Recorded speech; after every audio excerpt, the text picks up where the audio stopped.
Bonjour, aujourd'hui je vais vous montrer comment isoler un inconnu puisque quand j'étais en secondaire 2 c'était quand même très difficile et aujourd'hui je veux partager mes connaissances avec vous.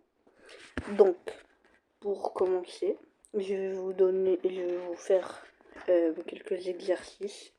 Le premier ça va être 3x plus 7 qui donne 16.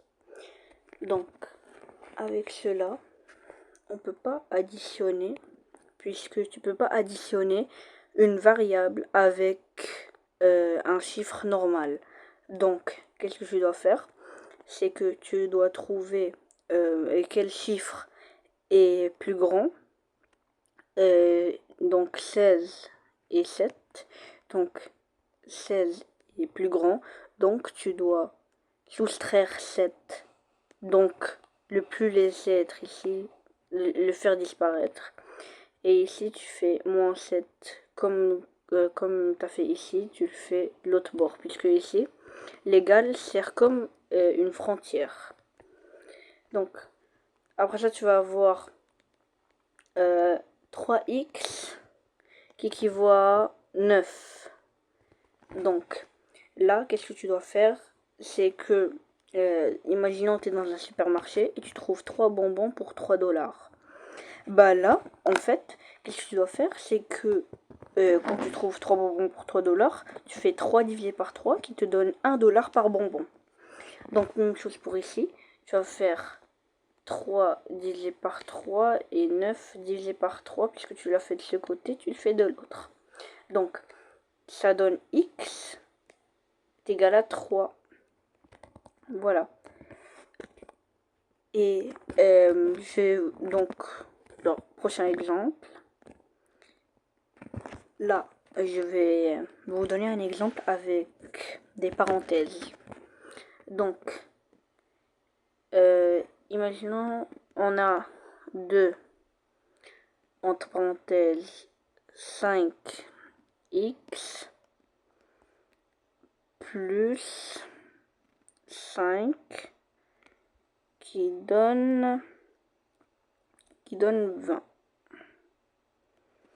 Et là, qu'est-ce que tu dois faire en premier? C'est que tu dois enlever la parenthèse. Et pour enlever la parenthèse, tu dois multiplier puisqu'il y a un 2 qui multiplie toute la parenthèse. Donc tu vas faire 2 fois 5 x et 2 fois 5. Donc ça va donner 10 x qui 10x plus 10 qui donne 20. Comme j'avais dit, tu dois soustraire le chiffre qui est tout seul, puisque ici il y a une variable, tu peux pas additionner une variable avec un chiffre normal. Donc moins 10 ici, puisque tu l'as fait d'un côté, tu le fais de l'autre. Donc 10x est égal à 10.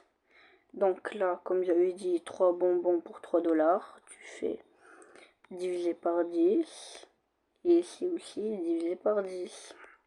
Qui va te donner x qui équivaut à 1. Donc voilà. Et le dernier exemple,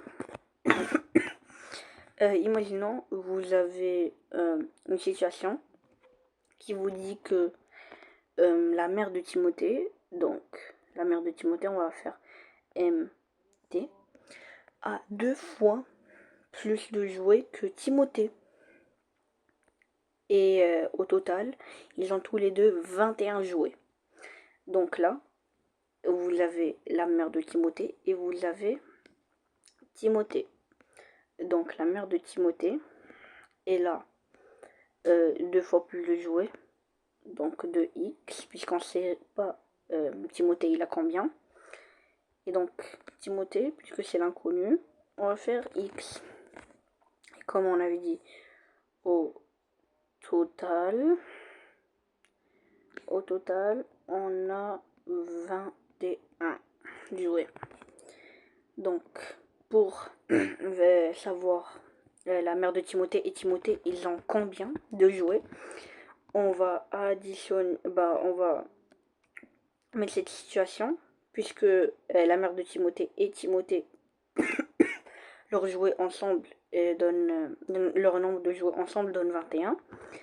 Bah là, ça va être 2x plus x qui donne 21. Donc là, tu additionnes 2x avec x puisque c'est tous les deux des variables. Et ça équivaut à 21 puisqu'on n'a pas changé 21. Et là, tu divises par 3 des deux bords et tu trouves x qui équivaut à 7. Bon voilà, j'ai fini ma vidéo. J'espère que ça vous a plu et ça vous a aidé. Et bonne journée.